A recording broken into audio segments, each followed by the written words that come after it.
Because I want you to know something. Years ago, when I was in real trouble, your dad stood up for me. I actually could have ended up in prison, life ruined, and your dad stood in the gap for me. I owe your dad everything. I'm sorry that he died so young and that you barely got to see how great he was, but this is my gift to him.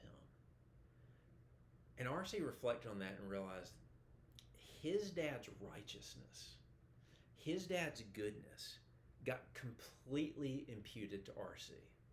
R.C. received something that he didn't even do, but that his dad had done for him. He got all the benefits. This is how it works.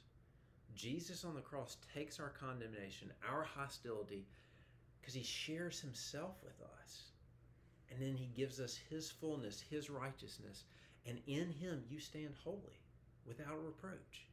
And then one day, someday, you'll actually fully look like Jesus, the new humanity. That's why Paul is saying, don't shift from this hope. Keep your eyes fixed on Jesus. You'll always see what humanity is like. You'll always see what God is like. And you'll always have hope. Because you realize he's a God who draws near.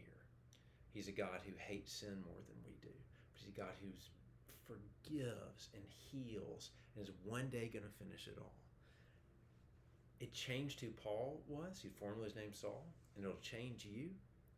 And so Paul's saying, behold, the Christ, the image of the invisible God, one who by whom all things were made, all things are held together, but he wants to be near you.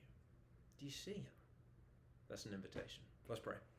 Father, I thank you for this passage in Colossians that just makes us look so clearly at Jesus and see that you really are our anchor, that you uphold the whole world, that nothing can touch us that doesn't first come through your hands, but that you took ultimately the thing that can destroy us, which is our rebellion, our sin, so that we can be near you. So I pray that you meet us in our sadness, in our confusion, in our pain, in our joy, and help us to see Jesus. In your Son's name I pray. Amen.